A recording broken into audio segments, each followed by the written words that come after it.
So the next step in updating the SP1 is to get rid of these gold brake hoses. And who better really than Goodridge? We all know the name Goodridge, don't we? They've got 50+ years of motorsport history. And I've heard that there's a company called Reactive Parts. They're very good. So let's see what they've sent.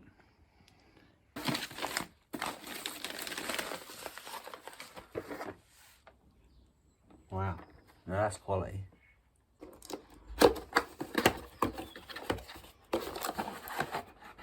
Wow, quality of them.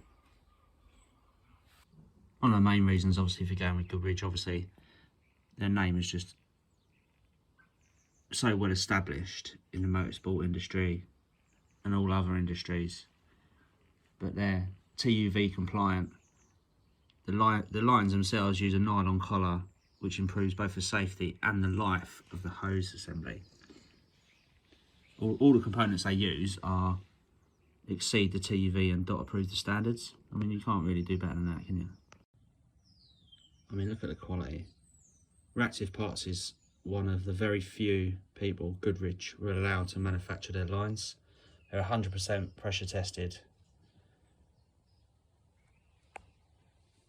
I'm just amazed by the quality of them.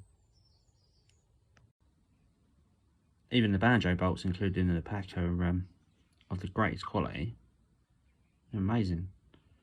They've even given me, Reactive Parts, a nice couple of stickers. And they'll go nicely, won't they, on the SP. Now start draining the old brake fluid out of the system. And then obviously repeat on the other side. A good idea also at this time to remove the brake fluid reservoir lid.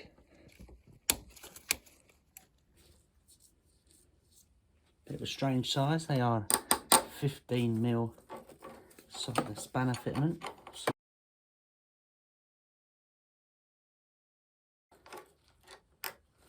So that's the banjo, the top banjo out at the front brake reservoir. And then you're ready to take the actual hoses off once you've pulled them through.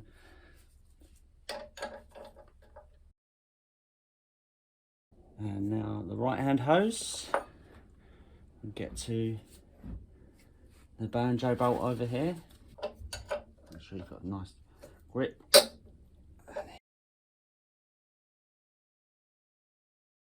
We're going to put our hose to it. And then we're going to open it.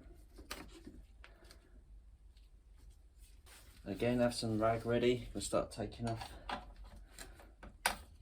the hose fitments off the rear master cylinder to begin with.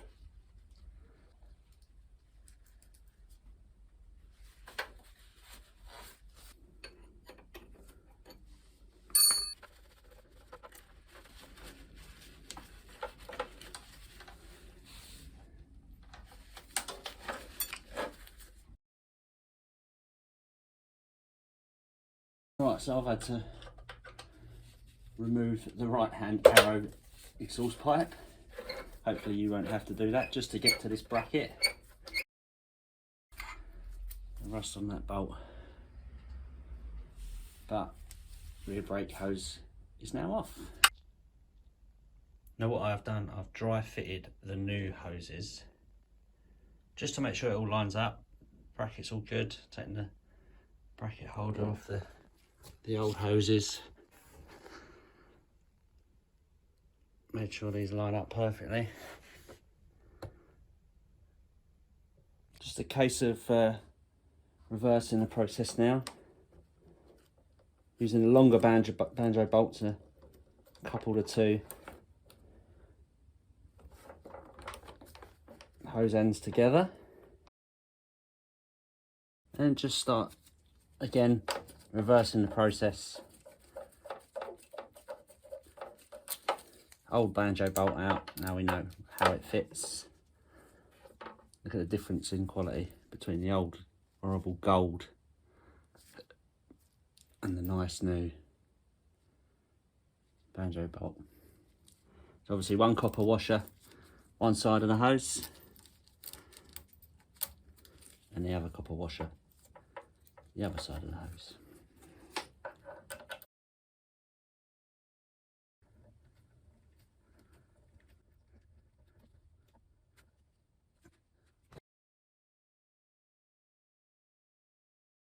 Now we start putting some brake fluid in. There's a little tip.